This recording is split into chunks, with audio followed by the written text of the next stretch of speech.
സാറേ എന്താ സാറേ സാർ എന്തായി കാണിക്കുന്നത്? അവിടെ നിൽക്ക്. പറ്റില്ല വിടാൻ. ഇത് പെൺകുട്ടികളുടെ ഹോസ്റ്റലാ. ഇവിടെ ഒന്നും പ്രശ്നം ഉണ്ടാക്കാൻ പറ്റില്ല. വിടാനാ പറഞ്ഞ. അയ്യോ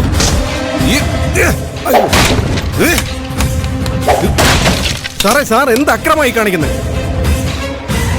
വെറുതെ കുടിച്ചിട്ട് വന്ന പ്രശ്നം ഉണ്ടാക്കരുത്.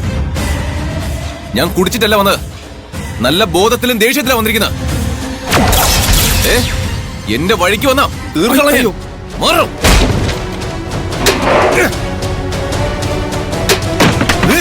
കൈലാഷ്,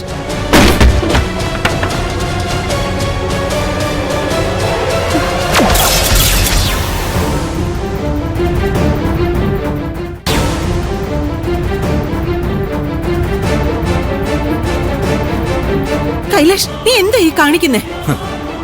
ഈ സാധനങ്ങളെല്ലാം കാശ് കൊടുത്താൽ വീണ്ടും വാങ്ങാൻ പറ്റും.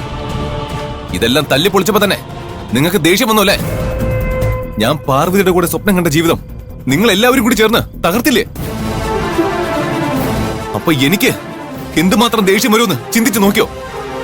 ഞാൻ അനുഭവിക്കുന്ന വിഷമം എത്രയാന്നുള്ളതിന്റെ ഒരു സാമ്പിൾ നിങ്ങൾക്ക് കാണിച്ചു തന്നില്ലെങ്കിൽ എനിക്കൊരു സമാധാനം കിട്ടില്ല.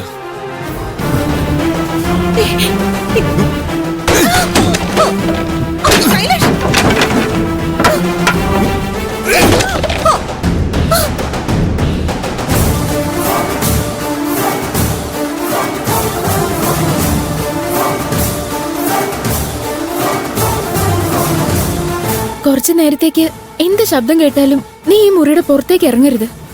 ഡേ, നീ ഇവളുടെ കൂടെ തന്നെ ഉണ്ടാവണം. ഇവള് പുറത്തു പോകാതെ നീ നോക്കണം. നിക്ക് ജനി, ഇങ്ങനെ പെട്ടെന്ന് പുറത്തിറങ്ങരുതെന്ന് പറഞ്ഞിട്ട് പോയാ എങ്ങനെ ശരിയാവും? നീ കാര്യം എന്താന്ന് പറ. അതൊക്കെ പിന്നെ പറയാം. തൽക്കാലം നീ ഞാൻ പറയുന്ന ഒന്ന് കേക്ക്. എന്തിനാ ജനി വെറുതെ ഇവളെ ടെൻഷൻ അടിപ്പിക്കുന്നേ? നീ കാര്യം എന്താണെന്ന് പറ. കൈലാഷ് സാർ താഴെ വന്നിട്ടുണ്ട്. അവിടെ വലിയ ബഹളം നടന്നുകൊണ്ടിരിക്കുക. കൈലാഷ് സാർ ദേഷ്യത്തില് കൈ കിട്ടിയതെല്ലാം തല്ലി തകർക്കുക. ഈശ്വര, അയാള് നല്ല വയലന്റാ. പാറുവിനെ കണ്ട അവസ്ഥ ഇനി മോശമാവും. അതുകൊണ്ടാ നിങ്ങളുടെ മുറിയിൽ തന്നെ ഇരിക്കാൻ ഞാൻ പറഞ്ഞത്. കൈലാഷ് സാറിന് എന്നോട് എന്തെങ്കിലും ദേഷ്യം ഉണ്ടെങ്കിൽ അത് എന്നോട് തീർക്കണം. എന്തിനാ ഈ ഹോസ്റ്റലൊക്കെ തല്ലി പൊളിക്കുന്ന? ഭൂമിക മാഡോ, ഈ ഹോസ്റ്റലിലെ ബാക്കി പെൺകുട്ടികളോ എന്ത് തെറ്റാ ചെയ്ത്? ഞാൻ ഇപ്പൊ തന്നെ പോയി അദ്ദേഹത്തെ തടയും. നിനക്കെന്തോ ഒരു ബോധമില്ലേ? അയാള് താഴെ എല്ലാം തല്ലി തകർക്കുവാണെന്ന് പറഞ്ഞത് കേട്ടില്ലേ? ഇപ്പൊ അയാളുടെ മുന്നിൽ ചെന്ന കൈലാസ് സാറ് നിന്നെ എന്തെങ്കിലും ചെയ്തെന്ന് വരും. നീ ഈ മുറി വിട്ട് എങ്ങോട്ടും പോണ്ട. കുറച്ചുനേരം ബഹളം വെച്ചതിന് ശേഷം നിന്നെ കാണാതാവുമ്പോ കൈലാസ് സാറ് തിരിച്ചു പൊക്കോളൂ. അങ്ങനെ പേടിച്ചു മാറി നിൽക്കാൻ മാത്രം വലിയ തെറ്റൊന്നും ഞാൻ ചെയ്തിട്ടില്ല. നിങ്ങൾ എന്തൊക്കെ പറഞ്ഞാലും ഞാൻ കൈലാഷ് സാറിനെ കാണും.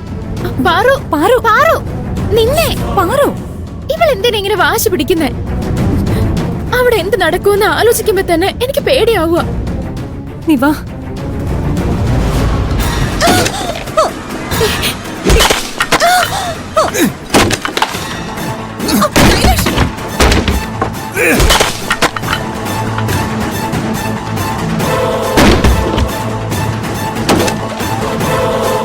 കൈലാഷ് സാറ് എന്തൊക്കെയാ കാണിച്ചു കൂട്ടുന്നേ? ചെന്ന് തടയും മുത്തേ. ഇത്രയും കാലം കൈലാഷിന്റെ സൗഹൃദം മാഡം ആസ്വദിച്ചതല്ലേ? ഇനി കൈലാഷിന്റെ ദേഷ്യം എങ്ങനെ ഇരിക്കുമെന്ന് അവരൊന്ന് അനുഭവിച്ചറിയട്ടെ.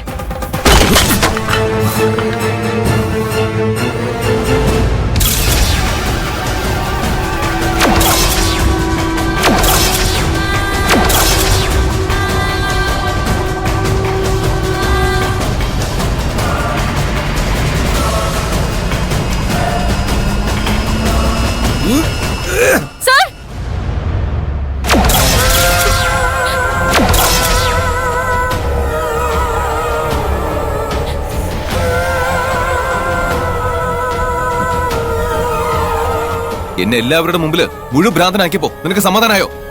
ഇവൾ എന്ത് തെറ്റാ ചെയ്തേ? ഇവളുടെ മനസ്സിൽ എന്താണെന്ന് അറിയാതെ ഇവളെ പ്രേമിച്ചത് കൈലാഷ് സാറ് ചെയ്ത തെറ്റല്ലേ? ശരിയാ, അത് എന്റെ തെറ്റ് തന്നെയാ. പണവും പഠിപ്പും ഒന്നും നോക്കാതെ മനസ്സ് മാത്രം കണ്ട് ഞാൻ ഇവളെ പ്രേമിച്ചത് തെറ്റാ. ഞാൻ എല്ലാവരോടും അഭിമാനത്തോടെ പറയാറുണ്ട്, പാർവതിക്ക് എല്ലാവരെയും സ്നേഹിക്കാൻ മാത്രം അറിയുന്നു. പക്ഷെ എല്ലാവരോടും സ്നേഹത്തോടെ പെരുമാറുന്ന നീ എന്നോട് ഇത്ര വലിയ ക്രൂരത കാണിക്കുമെന്ന് ഞാൻ സ്വപ്നത്തിൽ പോലും വിചാരിച്ചില്ല. എല്ലാവരുടെയും നല്ലതിനു വേണ്ടി പ്രാർത്ഥിക്കുന്ന നീ ഞാൻ നശിക്കുന്നത് കാണാൻ ആഗ്രഹിക്കുന്നു ഞാൻ കരുതിയില്ല. ഞാൻ ഒരിക്കലും അങ്ങനെ ആഗ്രഹിച്ചിട്ടില്ല. ആഗ്രഹിച്ചു.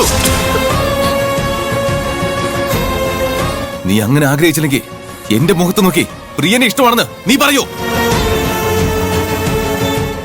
അത് കേട്ടപ്പോ ഞാൻ അനുഭവിച്ച വേദന നിനക്ക് സങ്കല്പിക്കാൻ പോലും കഴിയില്ല.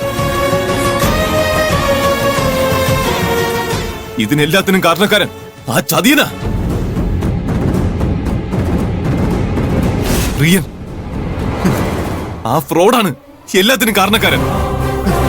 നിനക്ക് അവന് ഇഷ്ടമാണെന്ന് പറഞ്ഞ നിമിഷം തന്നെ അവനെ കൊല്ലാൻ എനിക്ക് തോന്നിയത്. പക്ഷെ നീ അവന്റെ മുന്നിൽ വന്നു നിന്ന് അവനെ രക്ഷിച്ചു. അവനെ കൊല്ലുമെങ്കിൽ നിന്നെയും കൊല്ലാൻ നീ പറഞ്ഞില്ലേ? ആ നിമിഷം ഉള്ളുകൊണ്ട് ഞാൻ മരിച്ചു. നിനക്ക് വേണ്ടി എന്റെ ഫാമിലി പോലും ഉപേക്ഷിക്കാൻ ഞാൻ തയ്യാറായതാ. അതിന് നല്ലൊരു ഗിഫ്റ്റാ നീ എനിക്ക് തന്നത്. ജീവിതകാലം മുഴുവൻ നീ എന്റെ മനസ്സിലുണ്ടാക്കിയ മുറിവിന്റെ നീറ്റലുണ്ടല്ലോ, അതങ്ങനെ തന്നെ ഉണ്ടാവും. ദൈവം എന്തിനാണാവോ നിന്നെ എന്റെ ജീവിതത്തിലേക്ക് വരുത്തിയത്? നിന്നെ കണ്ടില്ലായിരുന്നെങ്കിൽ ഞാൻ ഇത്രയും വേദന ഒരിക്കലും സഹിക്കേണ്ടി വരില്ലായിരുന്നു. നിന്നോടൊരു പക്ഷെ എനിക്ക് ക്ഷമിക്കാൻ കഴിഞ്ഞെന്ന് വരും. പക്ഷേ ആ പ്രിയൻ, അവനെ ഞാൻ വെറുതെ വിടില്ല.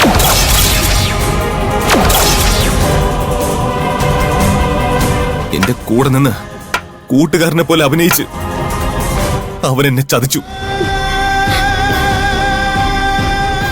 അവനോട് എന്റെ കൺമുമ്പിൽ വന്നു പോരെന്ന് പറഞ്ഞേക്ക്. അങ്ങനെ സംഭവിച്ച അവന്റെ അവസാനം എന്റെ കൈകൊണ്ടായിരിക്കും. കൈലാഷ്, പ്രിയൻ നിന്നെ ചതിച്ചിട്ടൊന്നുമില്ല. അവൻ മാത്രമല്ല, നിങ്ങളും എന്നെ ചതിക്കായിരുന്നു. എന്റെ അമ്മയുടെ സ്ഥാനത്തുനിന്ന് പാർവതിയുടെ അച്ഛനോടും അമ്മയോടും എനിക്ക് വേണ്ടി കല്യാണം ആലോചിച്ചിട്ട് ഇപ്പൊ ആ ചതിയനുമായി ഇവളുടെ കല്യാണം നടത്താനല്ലേ നിങ്ങൾ ശ്രമിച്ചത്? പ്രിയനെ പോലെ നിങ്ങളും എന്നെ ചതിക്കായിരുന്നു.